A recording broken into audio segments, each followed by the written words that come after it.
வணக்கம். மற்றொரு பதிவில் இணைந்திருக்கின்றோம். குறிப்பாக இலங்கையை பொறுத்தளவில் மிகப்பெரிய அளவில் பேசப்பட்டு கொண்டிருக்கக்கூடிய ஒரு விடயம் மரண தண்டனை தொடர்பான விடயம் தான் பேசப்பட்டு கொண்டிருக்கிறது. இலங்கையில் தற்போது மரண தண்டனை என்பது சட்ட ரீதியாக தொடர்ந்தாலும் இது தூக்கு தண்டனை நடைமுறைப்படுத்துவதில் இருக்கக்கூடிய சிக்கல் நிலை தொடர்பில் கவனம் செலுத்தப்பட்டு கொண்டிருப்பதாக சொல்லப்படுகிறது.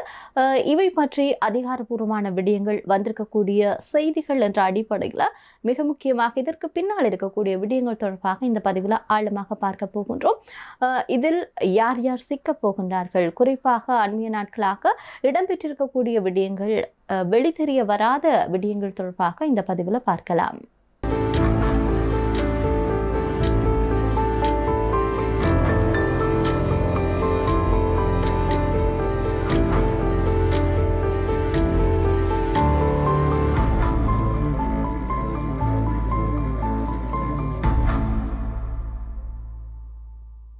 அண்மையில் இந்த உயிர்த்த ஞாயிறு தாக்குதல் சம்பவம் தொடர்பாக முக்கியமான தீர்ப்பு ஒன்று முன்வைக்கப்பட்டிருந்தது.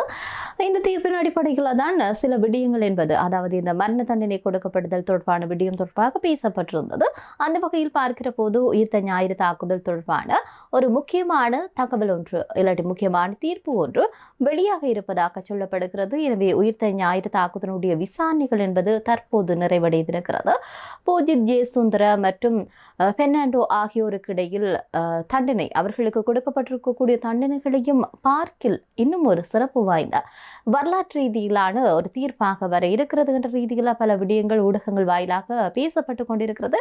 உண்மையிலே அதில் யாருக்கு மரண தண்டனை கொடுக்கப்பட இருக்கிறது, எப்போது கொடுக்கப்படுகிறது, அதற்கு பின்னால் இருக்கக்கூடிய விடயங்கள் என்ன என்பது தொடர்பாக வெளிப்படையாக அறியாவிட்டாலும் சில மிக முக்கியமான விடயங்கள் வெளிப்பட்டு கொண்டிருக்கிறது. எனவே அப்படி நாங்கள் பார்க்கிற போது இந்த யாருக்கு தீர்ப்புகள் வழங்கப்பட இருக்கிறது என்பது தொடர்பில் தான் அந்த எதிர்பார்ப்பையும் என்பது இப்போது பேசுபொருளாக மாறி இருக்கிறது. யார் அந்த நபர்கள் என்பது தொடர்பாகத்தான். எனவே இந்த வழக்கு விவகாரம் என்று சொல்லி நாங்கள் எடுத்து நோக்குகின்ற போது இந்த வழக்கில் பல்வேறுபட்ட தாக்குதல் சூத்திரதாரிகள் இருக்கின்றார்கள், அல்லது தாக்குதல்களுக்கு உடந்தையாக இருந்திருக்கவர்கள் இருக்கின்றார்கள். எனவே இதன் அடிப்படையில் குறிப்பாக சுரேசாலி பிள்ளையான் விசாரிக்கப்பட்டு கொண்டிருக்கின்றார்கள். அதோடு தொடர்புடைய இன்னும் பலர் விசாரிக்கப்பட இருக்கின்றார்கள். தொடர்ச்சியாகவே சிலர் தப்பித்து சென்றிருக்கின்றார்கள். எனவே அவர்களும் கைது செய்யப்பட்டு விசாரணைகளுக்கு உட்படுத்தப்படுவார்கள். எனவே இந்த அடுத்தடுத்து இந்த விசாரணைகள் அடிப்படையில் மரண தண்டனை தீர்ப்புகள் என்பது வழங்கப்படுகிறது. ஆனால் அவை நிறைவேற்றப்படவில்லை என்று தான் சொல்ல வேண்டும். அதனை வழங்கலாம் என்ற ரீதியில் தான் தற்போது அருகுமார் திசாநாயக்க தலைமையிலான கலந்துரையாடல்களும் இடம்பெற்றுக் கொண்டிருக்கிறது. எனவே மரண தண்டனையை நிறைவேற்றுவதற்கான இறுதி தீர்மானத்தை அரசாங்கம் இன்னும் எடுக்கவில்லை என்று சொல்லி அமைச்சரவை பேச்சாளரான நலிந்த ஜெதிச தெரிவித்திருக்கின்றமையும் இங்கு சுட்டிக்காட்டத்தக்க ஒரு விடயமாக இருக்கிறது. ஆனால் இந்த அமைச்சரவை முடிவுகளை அறிவிக்கக்கூடிய இந்த வாராந்த அமைச்சரவை அந்த ஊடகவியலாளர் சந்திப்பின் போதுதான் இந்த விடயத்தை அவர் சொல்லி இருக்கின்றார். குறிப்பாக சொல்ல போகின்ற போது இலங்கையை பொறுத்தளவில் இந்த மரண தண்டனை என்பது நிறைவேற்றும் பேச்சுக்கள் இப்போது ஒரு வேளையில் நடந்து விடுமோ என்ற ஒரு அச்சத்தை ஏற்படுத்துவது போன்றுதான் அந்த அரசாங்கத்தினுடைய செயல்பாடுகள் இருக்கிறது. இலங்கை அரசியலமைப்பில் மரண தண்டனை சட்டம் என்பது இருக்கிறது. ஆனாலும் மரண தண்டனையை நிறைவேற்றும் நடைமுறை செயல்பாட்டில் இல்லை என்பதுதான் மிக முக்கியமானது. குறிப்பாக இலங்கையில் 1976 ஜூன் மாதம் 23ஆம் தேதி தான் இறுதியாக மரண தண்டனை வழங்கப்பட்டிருப்பதாக கேள்விப்பட்ட ஞாபகம் இருக்கிறது. எனவே இதுல ஜே.எம். சந்திரதாஸ் என்ற நபர் தான் வெலிக்கடை சிறைச்சாலையிலிருந்து இறுதியாக மரண தண்டனை தீர்ப்புக்கு உள்ளாக்கப்பட்டிருந்தார். அதன் பின்னர் 1978 பின்னர் ஆட்சிப்பிடம் ஏறிய ஆட்சியாளர்களினால இந்த மரண தண்டனை நிறைவேற்றும் ஆவணங்களில் கையெழுத்திடுவதற்கு மறுத்து இருக்கின்றார்கள். இதன் பிறகு பார்க்கிற போது இலங்கையில் மரண தண்டனை என்பது வழங்குகின்ற செயல்பாடுகள் இன்றும் நீதிமன்றங்களை தொடர்கின்ற போதிலும் அதனை நிறைவேற்றும் அதிகாரம் என்பது எங்கும் இல்லை என்றுதான் கூற வேண்டும். இந்த நிலையில இலங்கை சுதந்திரம் அடைந்த பின்னர் சட்டத்தில் அமல்படுத்தப்பட்டிருக்கக்கூடிய மரண தண்டனை என்பது 1956 பிரதமராக இருந்த பண்டார் நாயக்கவினால் ரத்து செய்யப்பட்டிருந்தது. எனினும் அவருடைய படுகொலையை அடுத்து 1959 இந்த தண்டனை என்பது மீண்டும் நடைமுறைப்படுத்தப்பட்டிருந்தமையும் குறிப்பிடத்தக்கது. இவ்வாறு இலங்கையில் அமல்படுத்தப்பட்ட மரண தண்டனையானது சர்வதேச ரீதியில் எதிர்ப்புகள் எழுந்ததை தொடர்ந்துதான் 1976 இந்த மரண தண்டனை என்பது சட்ட திருத்தங்கள் மேற்கொள்ளப்பட்டு நிறுத்தப்பட்டிருந்தது. வழக்குகளை விசாரணை செய்யக்கூடிய நீதிபதிகள், சட்டமா அதிபர், நீதி அமைச்சர் ஆகியோருடைய அனுமதியுடன் தான், ஜனாதிபதியின் அனுமதியுடன் இது கட்டாயமாக்கப்படுகிறது. இந்த நிலையில் தான் ஜி.ஆர். ஜெயவர்தனவுடைய ஆட்சி காலம். அந்த காலத்தில் ஆட்சிக்கு வந்த பின்னர் இன்று வரை இந்த மாற்றி அமைத்திருக்கக்கூடிய மரண தண்டனை தீர்ப்பானது எழுதப்படாமலேயே இருக்கிறதாக சொல்லப்படுகிறது. எனவே இப்படி மரண தண்டனையினுடைய கடந்த கால நிலைமை தொடர்பாக நாங்கள் பார்க்கக்கூடியதாக இருக்கும். இதே நேரத்தில் மரண தண்டனை தொடர்பான தீர்ப்புகள் எழுதப்படுகிறது, ஆனால் அவை நிறைவேற்றப்படுவதில்லை என்பதுதான் மிக முக்கியமாக இருக்கிறது. 2015ஆம் ஆண்டு பார்க்கிற போது அன்றைய ஆட்சி காலத்துல மைத்ரிபால சிறிசேனா, அதாவது நல்லாட்சி காலத்துல இந்த போதைப்பொருள் குற்றச்சாட்டுகளுடன் தொடர்புடைய குற்றவாளிகளுக்கு மரண தண்டனையை நிறைவேற்றுவது தொடர்பிலையும் கவனம் செலுத்தி இருக்கிறது. இருந்தாலும் பல்வேறு அழுத்தங்கள் அன்றைய காலத்திலையும் இருந்திருக்கிறது. அப்படி ஒரு வேளையில் இலங்கையில் அரசாங்கம் மரண தண்டனை நிறைவேற்றமாக இருந்தால் அவை பற்றிய சில விடயங்களும் தற்போது பேசப்படுகிறது. குறிப்பாக மீண்டும் அவை தீர்மானிக்கப்படுமாக இருந்தால் இந்த தூக்கு மேடை எங்கே பயன்படுத்துவது தொடர்பான விடயங்களும் வெளியாகி கொண்டிருக்கிறது. இதுல மிக முக்கியமாக இந்த வெலிக்கடை சிறைச்சாலையில் தற்போது இருக்கக்கூடிய 2 மரண தண்டனை நிறைவேற்றுபவர்கள் இணைக்கப்பட்டிருப்பதாகவும் அவர்கள் பணிக்காக தயார் நிலையில் வைக்கப்பட்டிருப்பதாகவும் சிறைச்சாலை அதிகாரி ஒருவர் கூறியிருப்பதான விடயம் வெளியாக இருந்தது. இப்படியாக மரண தண்டனை இருக்கான நடைமுறைப்படுத்தவில்லை, ஆனால் அது தொடர்பாக நடைமுறைப்படுத்துகிற பட்சத்தில் இப்படியான விஷயங்கள் இருக்கும் என்பது தொடர்பான விடயங்கள் தான் வெளியாகி கொண்டிருக்கிறது. இலங்கையினுடைய தற்போதைய கட்டமைப்புகளை பார்க்கிற போது இந்த செயல்படக்கூடிய ஒரே ஒரு தூக்கு தண்டனையாக வெலிக்கடை சிறைச்சாலையில் இருப்பதாகவும் கூறப்படுகிறது. இதே நேரத்தில் கண்டி போகம்பர சிறைச்சாலையில் இருந்த மற்றும் ஒரு தூக்கு மேடையானது தற்போது அந்த சிறைச்சாலை மூடப்பட்டிருப்பதால அது பயன்படுத்தப்படாமல் இருப்பதும் குறிப்பிடத்தக்கது. இதே நேரத்தில் இந்த சிறைச்சாலை அதிகாரிகளுடைய தகவலின்படி பார்க்கிற போது தற்போது நாட்டில் 806 மரண தண்டனை கைதிகள் விதிக்கப்பட்டிருக்கக்கூடிய கைதிகள் இருப்பதாக கூறப்படுகிறது. இவர்களில் போதைப்பொருள் தொடர்பான கைதிகள் என்று சொல்லப்படுகிறது. குற்றங்கள் தொடர்பாக சொல்லப்படுகிற போது 58 பேர் தீர்ப்பளிக்கப்பட்டிருந்தார்கள். அதில் 52 பேர் ஆண்களும் 6 பெண்களும் அடங்கி இருக்கின்றார்கள். மேலும் ஒரு வெளிநாட்டவருக்கும் மரண தண்டனை விதிக்கப்பட்டிருப்பதும் குறிப்பிடத்தக்கது. இப்படி ஒரு வேளையில் இந்த மரண தண்டனை சட்டம் நடைமுறைப்படுத்தப்படுமாக இருந்தால் அவர்களுக்கான மரண தண்டனை வழங்கப்படுமா என்பது தொடர்பான கேள்வியும் எழுப்பப்படுகிறது. இதே நேரத்தில் இந்த போதைப்பொருள் குற்றங்களுக்காகத்தான் மரண தண்டனையை கொண்டு வர வேண்டும், மீண்டும் அது நடைமுறைப்படுத்தப்பட வேண்டும் என்ற ரீதியில் பல விவாதங்கள் எழுப்பப்படுகிறது. இதே நேரத்தில் கடந்த 10ஆம் தேதி ஜனாதிபதி அனுரகுமார திசாநாயக்க தலைமையில் கலந்துரையாடல் ஒன்று இடம்பெற்றிருக்கிறது. இது தொடர்பாகத்தான் அதிகளவாக இந்த விடயங்கள் ஊடகங்களுடைய வெளிச்சத்திற்கு கொண்டு வரப்பட்டிருந்தது. இதே நேரத்தில் இந்த ஈஸ்டர் தாக்குதல், குண்டு தாக்குதல் தொடர்பான ஒரு முக்கியமான தீர்ப்பு வர இருக்கிறதான விடயமும் தற்போது பேசப்படுகிறது. அந்த வகையில் பார்க்கிற போது இந்த ஈஸ்டர் தாக்குதலில் நேரடியாக சம்பந்தப்பட்ட குற்றச்சாட்டப்பட்டிருக்கக்கூடிய மௌஃபர் மௌலவி உட்பட 24 பேருடைய வழக்கு விசாரணைகள் முடிந்திருப்பதாகவும் வெகு விரைவிலே தீர்ப்பு வழங்கப்பட இருப்பதாகவும் தகவல் ஒன்று வெளியாகி இருக்கிறது.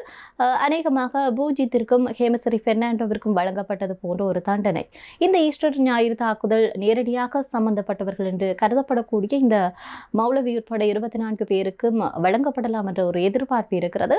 ஆனாலும் இது அதிகப்படியான இதனையும் தாண்டி வழங்கப்படுவதற்கான வாய்ப்புகள் இருப்பதாக சொல்லப்படுகிறது. அதனையும் தாண்டி என்கின்ற போது அது எப்படியான தண்டனை என்பது தொடர்பாக தெரியவில்லை. இதே நேரத்தில் இந்த 11ஆம் தேதியினுடன் வழக்கினுடைய சகல விசாரணைகளும் முடிவடைந்திருக்கிறது. கடந்த 5 வருடங்களில் 245 நாட்களாக இந்த விசாரணை மட்டும் நடைபெற்றிருக்கிறது. இனி தீர்ப்பு வருவது மட்டும்தான் எஞ்சி இருக்கிறது. எனவே ஈஸ்டர் ஞாயிறு குண்டு தாக்குதல் தொடர்பாக 31 வழக்குகள் பதிவு செய்யப்பட்டிருக்கிறது. இதில் 5 வழக்குகளில் 3 கொண்ட விசேட உயர்நீதிமன்றத்திலேயே விசாரிக்கப்பட்டு கொண்டிருப்பதாக சொல்லப்படுகிறது.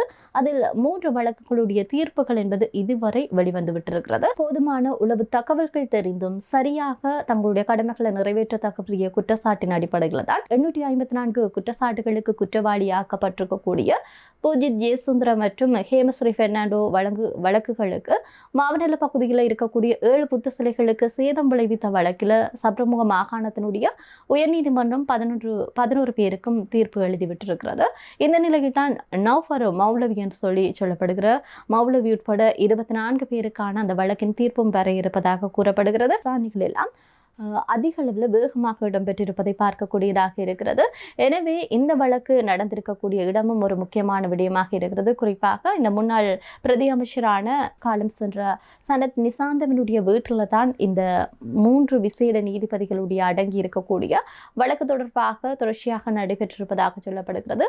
நிசாந்தவனுடைய வீடு என்பது அவருக்கு சொந்தமானது அல்ல, ஆனால் அரசாங்கத்தினுடைய உத்தியோகபூர்வமாக அவருக்கு வழங்கப்பட்டிருக்கக்கூடிய வீடு என்று சொல்லப்படுகிறது. இப்போது அது கையகப்படுத்தப்பட்டு முன்வைக்கப்பட்டிருக்கிறது. குறிப்பாக ஒரு நபர் ஒருவர் சாட்சியாக மாறியிருப்பதுதான். ஆனால் அவருடைய பெயர் விவரங்கள் தற்போது வெளியாகவில்லை. இந்த நபர் என்பவர் கம்பல, நுவரெலியா, கண்டி, திகாரி ஆகிய இடங்கள்ல செயலமர்வுகளை கலந்து கொண்டிருக்கக்கூடிய கதைகள், அதே நேரத்தில் ஆயுத பயிற்சி, அதே நேரத்தில் இந்த மாமல்ல புத்த சிலை உடைப்போடு சம்பந்தப்பட்ட நபர்களை சந்தித்த கதைகள் சொல்லி ஏராளமான விடயங்களை புலனாய்வாளர்கள் கண்டுபிடித்திருப்பதாக கூறப்படுகிறது.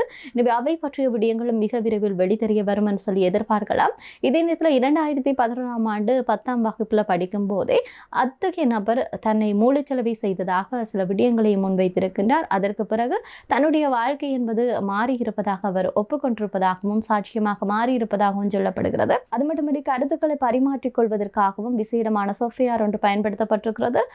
மேலும் இந்த சக்ரான் உள்ளிட்ட இந்த பயங்கரவாதத்துக்கு துணை போனவர்களுடைய அபு என்ற அடைமொழியுடன் சூட்டப்பட்டிருக்கக்கூடிய பெயர் விவரங்கள் என்று சொல்லி எல்லாவற்றையும் அவர் சாட்சியமாக வழங்கியிருப்பதாக சொல்லப்படுகிறது.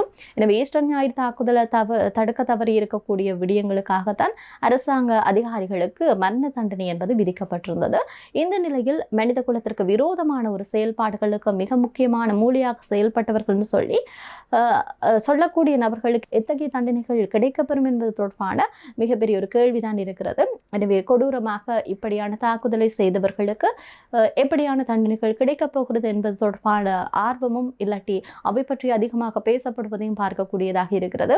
எனவே ஈஸ்டர் தாக்குதல் என்பது ஒரு சதி என்று சொல்லி அரசாங்க தரப்புல இருந்து கூறப்படுகிறது. அது மட்டுமன்றி ஈஸ்டர் தாக்குதல்ல மகாமூலியாக இருந்தவர் என்று சொல்லி சுரேசாலை அழைக்கப்படுகின்றார். எனவே சுரேசாலைவிற்கு எத்தகைய தண்டனைகள் கொடுக்கப்பட இருக்க போகிறது என்பது தொடர்பான பல விடயங்கள் பேசப்படுகிறது. அதே நேரத்தில் ஐவரடங்கிய மருத்துவ குழுவினர் கடந்த வாரம் கொழும்பு தேசிய மருத்துவமனைக்கு வருகை தந்திருப்பதாகவும் அங்கு வருகை தந்திருக்கக்கூடிய மருத்துவ குழுவினர் முற்பகல் 9 மணி முதல் மாலை வரை சுரேசாலைவை பரிசோதித்ததாக கூறப்படுகிறது. அது ஏனென்று சொல்லி சொன்னால் அவரை மயக்க நிலையில் வைத்துக்கொண்டு அவரிடமிருந்து பல உண்மைகளை பெற முடியும் என்ற ரீதியில் தான் இத்தகைய விசாரணை இடம்பெற்றிருப்பதாக கூறப்படுகிறது. எனவே இப்படியாக மறைமுகமாக பல விசாரணைகள் எல்லாம் இடம்பெற்றுக் கொண்டிருக்கிறது. மிக அண்மைய நாட்களுக்குள்ளாகவே மிக முக்கியமான தீர்ப்பு ஒன்று வெளிவர இருக்கிறது என்ற ரீதியில் கருத்தொன்று வெளியாகி இருக்கிறது. எனவே என்ன தீர்ப்பு வழங்கப்படும் என்பதை நாங்கள் பொறுத்திருந்து தான் பார்க்க வேண்டும். ஆனால் இந்த மரண தண்டனை தொடர்பான பேசப்படுகிற போது அது நிச்சயமாக அமல்படுத்துமா இல்லையா என்பது தொடர்பான பல விடயங்கள் இருக்கிறது, கேள்விகள் இருக்கிறது. என்னன்னு சொல்லி சொன்னால் பொதுமக்கள் மத்தியில் இந்த போதைப்பொருள் ஒழிப்பாகட்டும் இல்லாட்டி ஈஸ்டர் ஞாயிறு குண்டு தாக்குதலாகட்டும் இதற்கானவர்கள் தண்டனை பெற்றுக் கொடுக்கப்பட வேண்டும், அவர்களுக்கு மரண தண்டனை கொடுக்கப்பட வேண்டும் என்ற ரீதியில் ஆதரவான நிலைப்பாட்டில் குறிப்பிட்ட சிலர் இருப்பதை பார்க்கக்கூடியதாக இருக்கிறது. அதே நேரத்தில் மனித உரிமைகள் அமைப்புகளாகட்டும் இல்லாட்டி மதத்தலங்களாகட்டும் இதற்கு எதிரான நிலைப்பாட்டில் இருப்பதையும் பார்க்கக்கூடியதாக இருக்கிறது. எனவே இப்படியான நிலைப்பாட்டில் இந்த அரசாங்கத்தினுடைய செயல்பாடுகள் எப்படியாக இருக்கும் என்பதை நாங்கள் பொறுத்திருந்து தான் பார்க்க வேண்டும். உண்மையில் சட்டங்கள் மிக கடுமையாக இருக்க வேண்டும். அப்படி கடுமையாக இருக்கப்படுகிற போதுதான் குற்றங்கள் என்பது குறையும். ஆனால் இதில் இன்னும் ஒரு மிக முக்கியமான இருக்கும், ஒரு வேளையில் யாராவதற்கு தவறுதலாக மரண தண்டனை விதிக்கப்பட்டு விட்டால் என்னவாக இருக்கும் என்ற ஒரு கேள்வியும் அவர்கள் ஊடாக, அதாவது இதை எதிர்க்கக்கூடியவர்கள் ஊடாக முன்வைக்கப்படக்கூடிய ஒரு விடயமாக இருக்கிறது. நாங்கள் வந்திருக்கக்கூடிய மிக முக்கியமான விடயம். அதே நேரத்தில் எதிர்காலத்தில் மிக முக்கியமான தீர்ப்பு ஒன்று வர இருக்கிறது. அவை பற்றியும் ஏராளமான விடயங்கள் பேசி இருக்கின்றோம். எனவே உங்களுடைய கருத்துக்களையும் நீங்கள் பதிவு செய்யலாம். மற்றொரு பதிவில் சந்திப்போம். நன்றி.